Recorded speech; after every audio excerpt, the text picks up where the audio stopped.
Hello, everybody. Welcome back to the channel. This is Bia. A few days ago, I was scrolling through Instagram and I saw an interview of figure skater and Olympic gold medalist Alysa Liu. And she said something that genuinely made me stop mid scroll. She said, "I love struggling. It makes me feel alive." And honestly, my past self would have rolled my eyes so hard at that. Like, that's so easy to say when you're an Olympic champion, and that's so easy to say when your struggle has payoff. But I'm not that person anymore because I've done a lot of work to rebuild my relationship with struggle. And now that my relationship with struggle is restored, when I heard what Alyssa said in the interview, I didn't feel so cynical about that anymore. Rather, I felt proud. I'm proud that I struggled and continue to struggle. I can wholeheartedly agree to her now, and I believe that struggling really makes me feel alive too. And because that statement moved me so much, I went down on a little rabbit hole and discovered that she retired at 16 years old. She was completely burnt out from the sport, and this is someone who became the youngest women's national champion in the US at 13. She was competing at a very high level as a child, and with that came intense training, strict food rules, and the weight of enormous expectations to a kid who was still trying to figure out who she was. I'm not an athlete, but I know that elite sports require an insane amount of discipline. But when you're still forming your identity and the thing you love starts to take more than it gives, it kind of changes something in you. Because of this pressure, the joy can run out, and it comes to a point where no amount of willpower can fix that. Sometimes, the healthiest thing we can do when we face that wall is to just walk away. But here's what I find so striking about her story. That same struggle that she went through, the burnout, the stepping back, the 4-year gap were also the things that gave her a new relationship with skating. After the break, it's noticeable that she has become more intentional, less attached to the outcome, more present, and overall, she just had this feeling of having fun whenever she was in the ring. And what I find beautiful about that experience too is that it teaches us a lesson that sometimes we have to lose the joy to understand it. She had to create the distance to remember why she loved the sport. And I can relate to that so much. If I had understood this when I was in my early 20s too, I think I would be less resentful when I came across hardships in my life. Because I used to experience discomfort differently. I used to think it was unfair.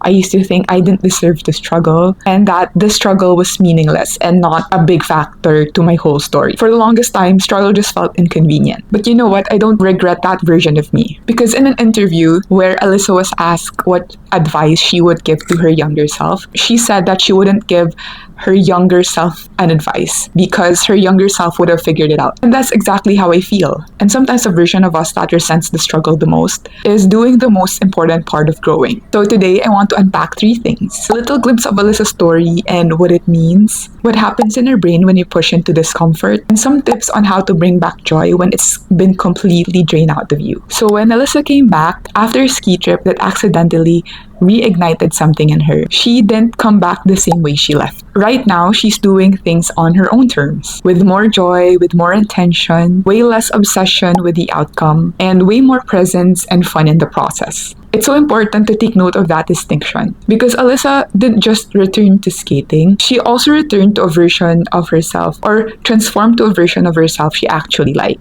A person that could feel the struggle and still enjoy through it all. When we hear an Olympic athlete say that they love struggling, I think there is a bias that comes with it. We assume that it's so easy for athletes to say, like they came into this world wired to have fun and see the beauty in the struggle in the way the rest of us aren't. And to some extent, that can be true, but that's also learned. Athletes learn early on that they're capable of so many things because they're built through early mornings of training and putting in the reps to see results or to win in the sport they're in. However, the 16-year-old Alyssa who retired, I don't think she would have ever said that out loud. I don't think someone who struggled in the sport that she once loved and drained so much from her would let her say the words like, "I love struggling, it makes me feel alive." Because at that point, struggle and joy were completely separate things for her. Struggle was what the sport demanded, while joy was the one that the sport has taken. That 4-year gap for Alysa was very transformative because it's through that break that the obligation of training returned back to being a choice. When she decided to return, it wasn't because she had to, it's because she wanted to. Skating on her own terms this time redefined what sports and struggle meant for her. I think the shift happens to us too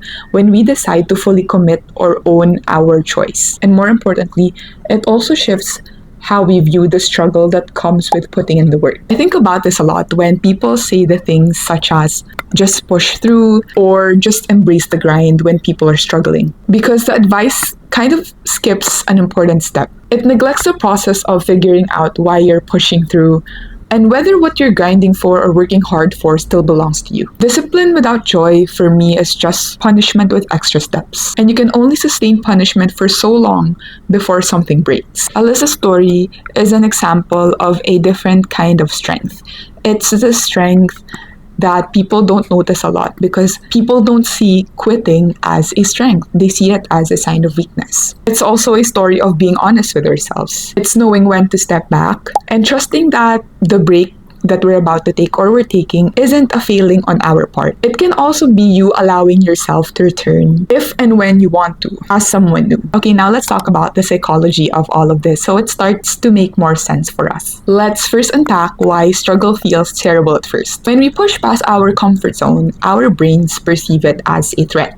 Our cortisol spikes and our nervous system goes into protection mode. This is literally why discomfort feels like danger. Evolutionarily, it sometimes was. So if your first instinct is to avoid discomfort, that doesn't mean you're incapable. That's just how you're wired. Your brain and body are literally trying to protect you. And once you understand that, it's a lot easier to not let that mindset of discomfort is equal to being incapable run your whole life. And here's what happens when you stay in that discomfort long enough. Not so overwhelmed that you shut down, and not so comfortable that you feel bored. You hit what psychologist Mihaly Csikszentmihalyi calls flow, or the flow state, where the task is hard enough to demand your full attention, but manageable enough that you can actually perform. What happens in the flow state is that it feels like time disappears. You stop thinking about the outcome, and you're just in it. You're in the zone, or you're locking in. This suddenly reminds me of the quarter 4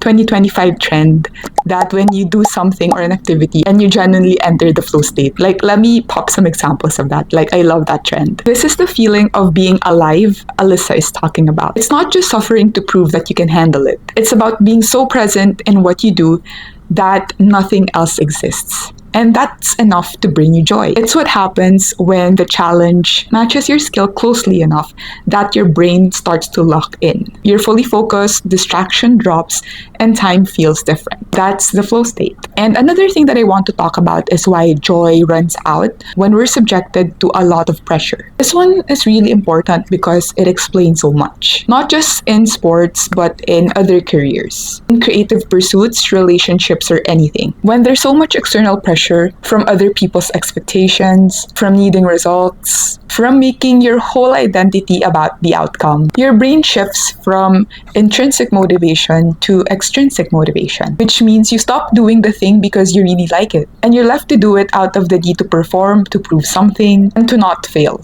And a lot of research would tell us that extrinsic motivation takes the joy out of so many things. The activity stops becoming like a reward because now we're looking for the approval as a reward, and the approval is never guaranteed. So you're always anxious and you're always praising. And I think that's what happened with Alysa at 16. Of course, I can't say the whole picture, but one of the things that happened to her was that it was not a lack of talent, not a lack of love for the sport, but it was the pressure of so many things that came with being an athlete that replaced the joy. And at one point, when the joy runs out, you're really left with nothing to hold on to. And thankfully, that reset, when she said she couldn't take it anymore and she needed to break, that 4 years is such a great time for her to breathe, to give her brain and body the chance to separate the activity from the anxiety around it. So when she came back, skating was just skating again. It was difficult for the most part, but hers. So if you're in a season where something you used to love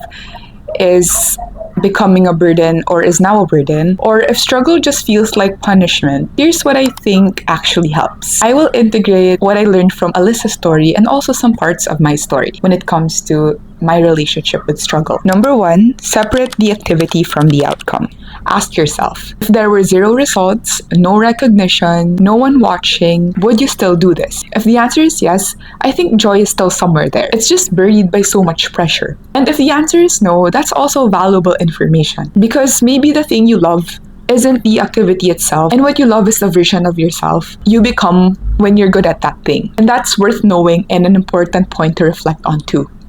Number two, make the entry point so small it feels like play. Alyssa's a perfect example for this because her return was ignited by a random ski trip she had, and she loved the adrenaline while she was doing it. So one day she decided to return to the sport. And that simple ski trip shows hope of how simple it is you can reignite the joy back. You just get hit by like a simple realization and you want to do it again. So it's important to explore other activities. Alyssa just moved. There was no pressure, no performance, and nothing to prove when she was in that ski trip. And that's what I want you to take away from this video. Most of us want to come back to the thing we once loved in full force. Like nothing happened, or it's like we never left. But we have to remember that we also have to give our mind and body time to remember what it means to be safe before we show up with the same level of intensity that we had in the past. So whatever you're trying to rebuild a relationship with, collect so many experiences,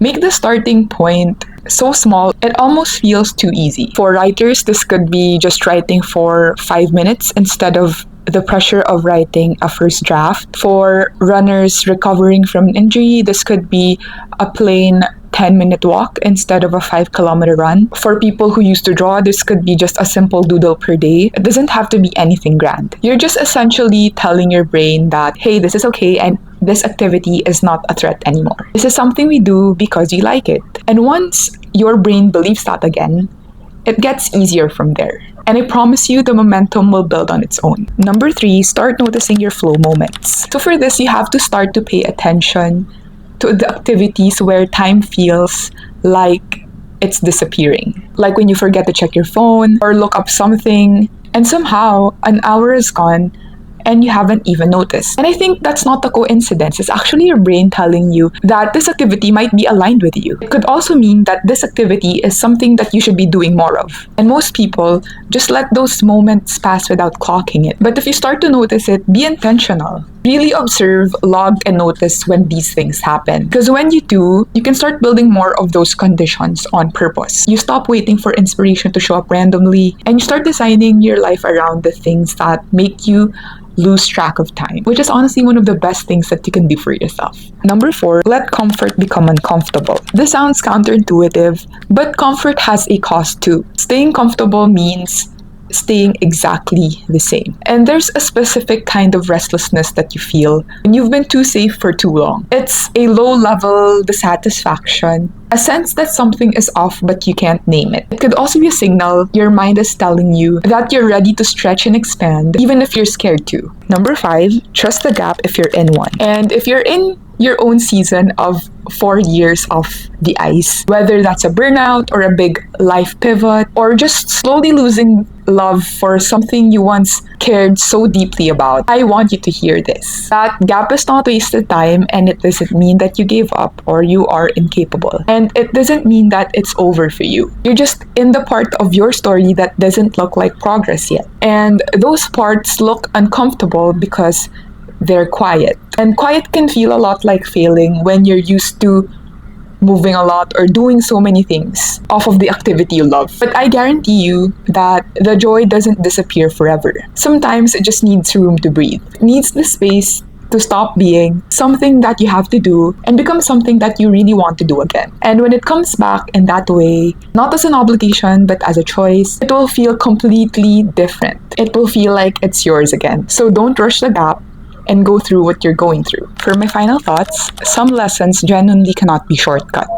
We cannot read our way into loving discomfort or struggle. We cannot listen to a podcast or multiple podcasts enough for us to love the struggle. I think we have to go through it badly sometimes. Sometimes resent it, avoid it, and maybe walking away from struggle entirely. And then come out of the other side and look back on what that struggle actually gave you. At 16, Alyssa probably couldn't have said that she loves to struggle and that it makes her feel alive. But after that gap, and now at 20, she can say that now clearly and confidently. And how beautiful is that? Through Alyssa's experience, we have a representation of the reality and the most honest truth about growth in the struggle. It's that it doesn't look the same across all seasons. The version of you that's thriving now only exists because there's a version of you who struggled, didn't give up, and had the courage to see it through. And a version of you who had to step away to remind yourself of why you even cared for that activity in the first place. Struggle makes you see comfort, and comfort makes you realize what it costs you. And somewhere in that tension, in your back and forth between hard and easy, between pushing and pulling back from your goals, that's where you figure out who you truly are. So if you're in the hard part right now, I see you, and every struggle is valid. And I genuinely believe that the gap or the discomfort or the season where life feels like it's taking more than it's giving, it's doing something, even when it doesn't feel like it. If this resonated, I'd really love to know. Please comment your experience on struggle. If you're rebuilding your relationship with struggle, or if you have repaired it, just let me know. I'd love to read about them, and I will reply to them one by one. If you made it this far, thank you for watching, and I'll see you in the next one. Till we all bloom together. Bye!